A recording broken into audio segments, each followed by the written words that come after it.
Hi guys, by now आपने ये news पढ़ा ही होगा that Goldman Sachs is hiring in India. इनके hiring operations थोड़े से ज़्यादा चल रहे हैं. At the same time, Goldman Sachs has also came up with its new office in the city of Hyderabad, which was got inaugurated like a couple of days back. Now it's a good sign because market में बहुत ज़्यादा negativity है and people have been telling the generation is that कि यार jobs नहीं है market में and MBA को postpone कर सकते हो and all that stuff. But guys, I can understand this. If you're really coming from a better B school, then I think getting a job is not that tough. हाँ मैं मानता हूँ कि थोड़ा सा आपका CTC या फिर आपका जो पैकेज है that might slide down a bit, but yes, there are opportunities all the time in the market. Number one, Goldman Sachs Group जो है, it said that clear cut. They said that we will be honoring all the jobs. So 1,460 जो jobs इन लोगों ने दिए थे, along with some of the internship, they will be honoring them. They will not be revoking any kind of an offer or an internship also. Now, this is the good sign.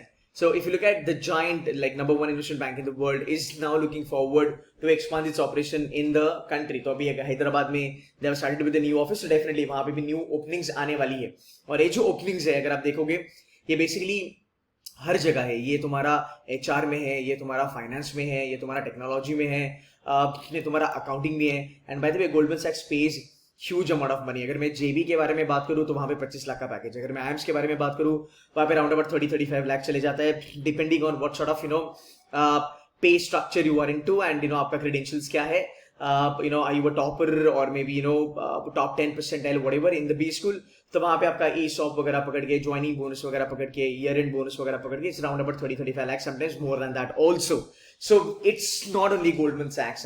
It's not only Goldman Sachs. यहाँ पे इन्होंने clear cut दिखाया दे रहा है there are other countries, because अभी हो क्या रहा है ना, people are expecting recession to hit, right? लोगों को ऐसा लग रहा है कि अभी recession आने वाला है. So what happens is when you believe that or you kind of feel that कि अभी recession आने वाला है, you basically try to reduce your cost. So it's not only about Goldman Sachs, but there are a lot of companies in the world. They will be moving ahead, or rather they will be kind of expanding their operations in country like India or China जहाँ पे उनका cost कम होगा. So you will always be having jobs provided आपका जो education हो वो सही हो और वो सही B school से हो. Because even when you look at this entire corona period, अगर मैं बात करूँ, you show me the B school जहाँ पे एक्चुअल में उनकी प्लेसमेंट्स डाउन हो चुकी है. Even after having a corona virus kind of a shit, right? IIMCAL could manage 29 lakh का एवरेज, एंड ABC का एवरेज पैकेज बड़ा है, ब्लैकी का एवरेज पैकेज बड़ा है, रादर टॉप 25-30 कॉलेजेस का पैकेज भी बड़ा है. अगर आप देखोगे, अगर आप ये भी कहोगे कि नहीं ये थोड़े से इन्फ्लेटेड है, तो ज्यादा इन्फ्लेट नहीं कर सकते हो, तुम 2 से 3 लाख इन्फ्लेट नहीं कर सकते हो. तो मान लिया अगर कोई भी स्कूल था जिसका 2019 में एवरेज पैकेज 18 था, और अगर वो इस साल राउंड अबाउट तुम्हें मान लो 20 लाख का एवरेज पैकेज दिखाता है, फिर भी अगर आप 2 लाख का भी इन्फ्लेटेड नंबर निकाल दोगे, फिर भी they manage to keep that up, right? ऐसा नहीं था कि वो 18 से सीधा 15 पे चला गया. So guys understand this when you are preparing for your MBA, or if you are in the MBA program right now, do not lose hopes, because you will be getting a lot of people out there जो negative बात करेंगे. You just have to keep your academics very well. If you're preparing for CAT, you have to aim for higher percentile so that you get into a good B school. And understand this, ये जो भी companies के बारे में बात कर रहा हूँ, it can be Goldman, it can be Citi, it can be JP Morgan, it can be Wachovia, it can be Wells Fargo, it can be Bank of America, any company out there, they would definitely be hiring a lot of people. अगर ये लोग higher करते हैं तो HR का भी requirement वहां पे बढ़ता है. सो एक डोमेन में जब हायरिंग होती है, उसके जो भी बाई प्रोडक्ट होते हैं वो एक्चुअल में हायरिंग बढ़ाते हैं. तो यहाँ पे अगर आप देखोगे, मैंने कहा था JP Morgan and Wells Fargo have also established a large presence in low-cost destinations like India, hiring thousands of graduates and experienced executives across technology, right? तो ये चीजें हैं जो आपको बताती है कि हाँ, अपॉर्चुनिटीज मार्केट में है. सो जो भी हम सुनते हैं उसका सोर्स देखना बहुत ज्यादा जरूरी है.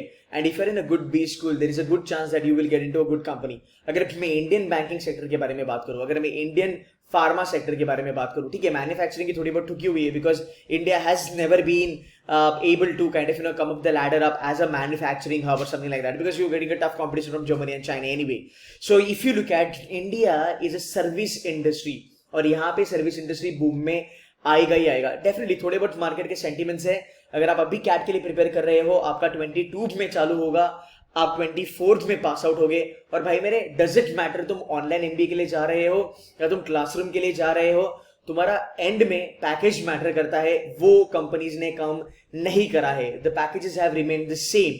even after having online MBA, right? So this is what you guys need to understand. It's kind of a motivation कि अगर ये कंपनीज एक्सपांड करती है, इंटर्नशिप अपॉर्चुनिटीज ज्यादा होगी, फुल टाइम जॉब की अपॉर्चुनिटीज ज्यादा होगी, एंड अगर एक कंपनी एक्सपांड करती है तो कॉम्पिटिटर्स भी एक्सपांशन में लग जाते हैं. सो गाइस, आई होप ये आपको थोड़ा सा मोटिवेट करे, and that's it from my side guys.